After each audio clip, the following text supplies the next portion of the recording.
Assalamualaikum warahmatullahi wabarakatuh. Kita bertemu lagi di pertemuan ke-13 mata kuliah struktur aljabar bersama saya Fitria Zana Kumala. Pada pertemuan ke-13 ini kita masih membahas materi tentang homomorfisme grup. Kita lihat definisi. Misalkan si memetakan dari grup G ke G aksen merupakan homomorfisme grup. Inti dari C atau kernel C didefinisikan sebagai elemen pada G yang dipetakan oleh C ke elemen identitas dari G aksen. Dengan kata lain, kernel C adalah himpunan yang anggotanya adalah A yang merupakan anggota dari grup G, di mana si A sama dengan E aksen.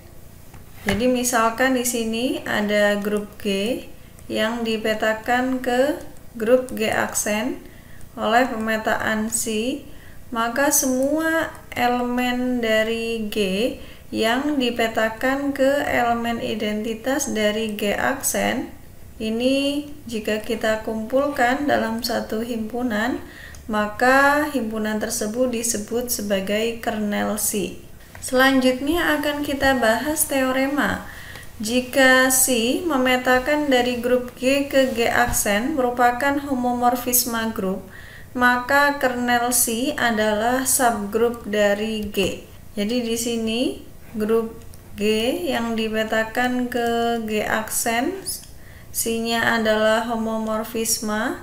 Di sini kernel C adalah subgrup dari G. Kita akan buktikan ya. Seperti biasa, jika kita akan membuktikan bahwa suatu subset adalah subgrup dari suatu grup, maka di sini ada 3 hal yang harus kita buktikan ya. Di sini kita tulis dulu apa yang diketahui. Yang diketahui adalah C memetakan dari grup G ke G aksen merupakan homomorfisme grup. Akan dibuktikan bahwa kernel C adalah subgrup dari G. Yang pertama, kita buktikan dulu bahwa kernel C tersebut tertutup di bawah operasi yang sama pada G. Artinya, ketika kita ambil sebarang dua buah elemen dari kernel C, maka jika kita operasikan dengan operasi yang sama pada G, maka hasilnya juga akan merupakan elemen dari kernel C ya. Di sini kita ambil dulu elemen dari kernel C adalah A dan B ya. Mengapa? Karena di sini ini grup G, ini G aksen ya. Kernel C itu ada di domain ya, sehingga setiap kita ambil elemen pada kernel C bentuknya adalah A, B dan seterusnya ya. Di sini kedua elemen tersebut kita nyatakan sebagai ya, di sini si A itu sama dengan E aksen dan si B itu sama dengan E aksen ya. Mengapa? Ya karena A dan B-nya adalah anggota dari kernel C. Kernel itu tadi anggotanya adalah semua dari G yang dipetakan ke E aksen.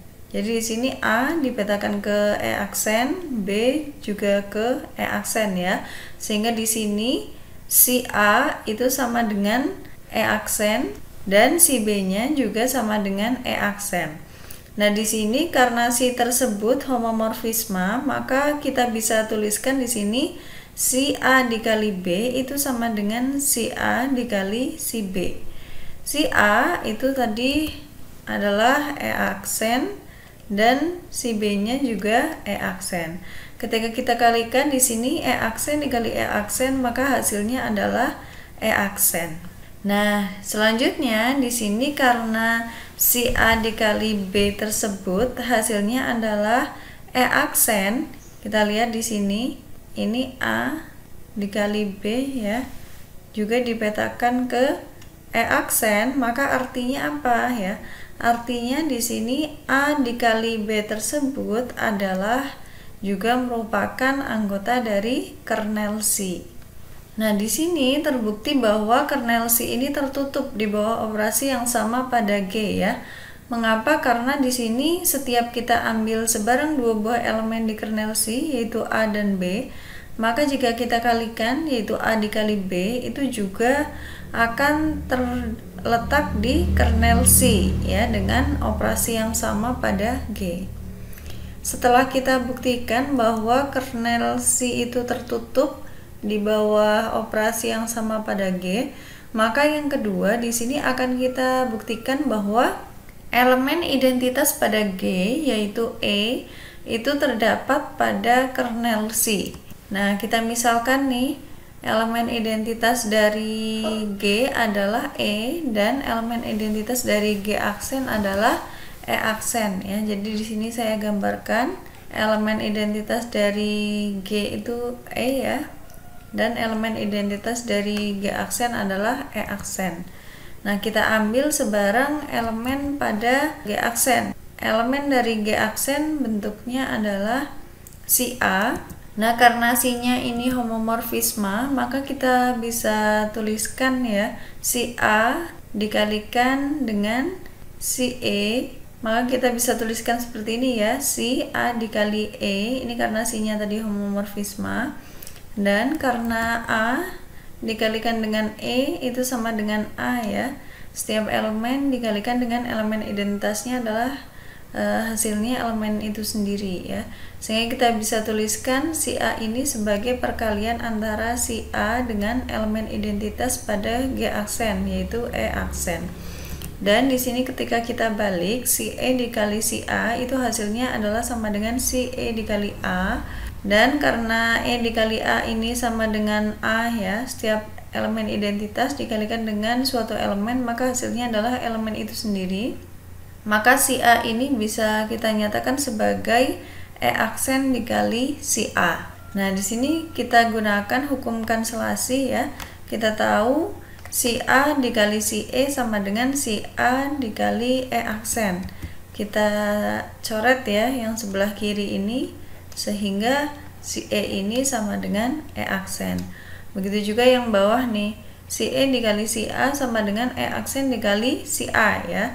Ketika kita coret yang di sebelah kanan, maka si E adalah sama dengan E aksen.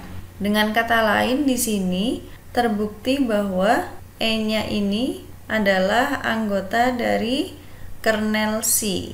Mengapa? Karena di sini E tersebut juga dipetakan ke E aksen ya oleh pemetaan C. Otomatis di sini E adalah anggota dari kernel C. Selanjutnya yang ketiga, kita akan buktiin bahwa kernel C ini mengandung inverse dari setiap elemen pada kernel C. Kita ambil dulu sebarang elemen di kernel C, yaitu A. Nah, kita duga nih bahwa A inverse adalah inverse dari A ya. Nah, di sini karena A adalah anggota dari kernel C, maka si A ini pasti sama dengan E aksen ya, karena setiap anggota dari kernel itu pasti dipetakan ke elemen identitas pada G aksen ya. Sehingga di sini kita bisa tuliskan si A sama dengan E aksen. Ketika kita kalikan ya di sini ruas kiri dan ruas kanannya dengan si A inverse, maka di sini kita tulis si A dikali si A inverse itu sama dengan E aksen dikali si A inverse. Karena si ini homomorfisme, maka kita bisa tulis si A dikali si A inverse sebagai si A dikali A inverse. Dan kita juga bisa tuliskan di sini yang di ruas kanan ya, E aksen dikali si A inverse itu sama dengan si A inverse ya. Setiap elemen dikalikan dengan elemen identitasnya pasti hasilnya sama dengan elemen itu sendiri. Kita tahu bahwa A dikali A inverse itu elemen identitas, sehingga di sini si A dikali A inverse itu sama dengan si E ya. Untuk yang ruas kanan ini masih tetap si A inverse ya, sehingga di sini kita tulis karena si E ini sama dengan E aksen, maka E aksen ini sama dengan si A inverse. Nah, kita perhatikan bahwa karena E aksen ini sama dengan si A inverse, maka artinya A inverse ini juga dipetakan ke E aksen ya, sehingga A inverse tersebut adalah anggota dari kernel C. Kalau kita gambarkan di sini berarti ini G aksen, ini C ya. Maka di sini kernel C ini tadi anggotanya adalah A ya. A inverse juga ternyata dipetakan ke E aksen ya. Sehingga di sini dengan kata lain kernel C tersebut mengandung inverse dari setiap elemen pada kernel C. Ketika kita ambil A, maka pasti ada A inverse ya di kernel C. Ketika kita ambil B di kernel C, pasti ada B inverse ya, dan seterusnya. Nah, di sini karena ketiga hal itu terpenuhi ya, yaitu yang pertama, kernel C itu tertutup di bawah operasi yang sama pada G ya. Yang kedua, kernel C ini ternyata memuat elemen identitas tadi ya, E. Dan yang ketiga, kernel C ini mengandung setiap inverse dari setiap elemen pada kernel C. Maka artinya di sini kernel C tersebut terbukti bahwa merupakan subgroup dari G. Kita bahas teorema selanjutnya ya. Jika C memetakan dari G ke G aksen adalah suatu homomorfisme grup dengan E adalah unsur identitas dari G dan E aksen adalah unsur identitas dari G aksen, maka C adalah monomorfisme jika dan hanya jika kernel C-nya itu akan sama dengan himpunan yang anggotanya adalah E ya. Jadi di sini yang akan kita buktikan, ini ada G ya, ini ada G aksen, ini ada kernel C yang terbukti bahwa subset dari G ya. Jadi C tersebut yang memetakan dari G ke G aksen yang merupakan homomorfisme itu adalah suatu monomorfisme jika kernel C tersebut anggotanya hanya E ya, yang dipetakan ke E aksen. Jika kernel C ini anggotanya hanya E, ya maka C-nya tersebut monomorfisme. Ini yang akan kita buktikan ya. Buktinya di sini untuk pembuktian dari kiri ke kanan, kita tulis dulu apa yang diketahui. Yang diketahui adalah C-nya ini memetakan dari G ke G aksen adalah suatu monomorfisme ya. Dengan E adalah unsur identitas dari G dan E aksennya adalah unsur identitas dari G aksen. Akan dibuktikan di sini bahwa kernel C-nya tersebut anggotanya hanya E ya. Kita perhatikan di sini karena diketahui bahwa C-nya itu monomorfisme, berarti artinya C tersebut merupakan fungsi yang injektif. Nah, di sini selanjutnya karena kita sudah tahu bahwa si E itu sama dengan E aksen ya, dan C tersebut bersifat injektif, maka ya jelas bahwa kernel C tersebut anggotanya hanya E ya. Karena kalau setiap C yang injektif itu pasti kalau petanya sama, pasti parapetanya pun sama ya. Sehingga di sini pasti E aksen ini parapetanya hanya E ya, sehingga jelas kernel C-nya adalah anggotanya hanya E.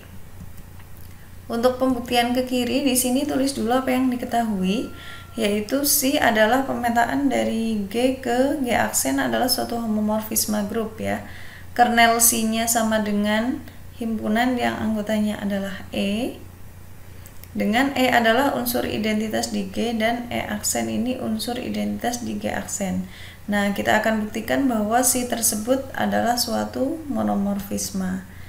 Kita ambil dulu sebarang elemen pada G aksen ya. Jadi elemen di G aksen bentuknya adalah si A, si B, dan seterusnya ya.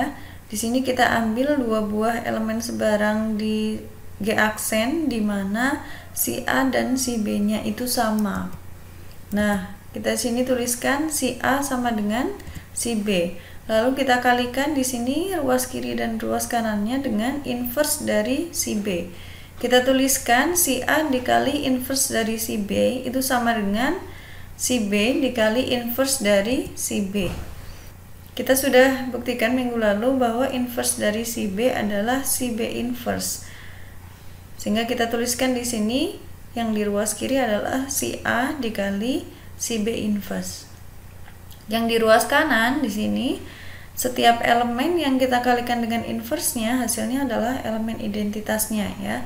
Karena di sini si B dan inverse dari si B ini anggotanya adalah di G aksen, maka ya elemen identitasnya adalah E aksen. Nah, karena si ini homomorfisme, maka si A dikali si B inverse ini sama dengan si A dikali B inverse. Sehingga kita tuliskan di sini si A B inverse itu sama dengan E aksen. Karena A B inverse ini dipetakan ke E aksen, maka ya jelas A B inverse ini adalah anggota dari kernel C ya, dimana kernel C tersebut adalah himpunan yang anggotanya adalah E ya, ini diketahui. Sehingga kita lihat di sini AB inverse tersebut pasti sama dengan E ya. Mengapa ya? Karena diketahui di sini anggota dari kernel C-nya itu hanya E. Nah, karena tadi AB inverse ini anggota dari kernel, ya jelas ya, AB inverse ini pasti E tersebut yang dipetakan ke E aksen. Nah, kita tulis di sini AB inverse sama dengan E, dan ketika kita kalikan kedua ruas tersebut dengan B, maka di sini AB inverse kali B sama dengan E dikali B. Kita ingat bahwa B inverse kali B itu sama dengan elemen identitas ya, sehingga di sini kita tulis AB inverse kali B adalah A dikali E. Dan yang di ruas kanan di sini E dikali B itu sama dengan B. Kita ingat bahwa A dikali elemen identitas hasilnya adalah A itu sendiri, sehingga kita tulis di sini A itu sama dengan B. Artinya apa? Ketika kita ambil sebarang dua buah elemen di G aksen, yaitu tadi si A ya yang sama dengan si B, maka pasti perapetanya pun sama ya, yaitu A yang sama dengan B. Sehingga di sini ketika kita ambil sebarang dua buah elemen di G aksen menghasilkan prapeta yang sama ya, yaitu A sama dengan B, maka ya jelas ya terbukti bahwa si tersebut bersifat injektif. Nah, di sini karena si adalah suatu homomorfisme yang injektif ya, maka ya terbukti bahwa si tersebut adalah monomorfisme ya.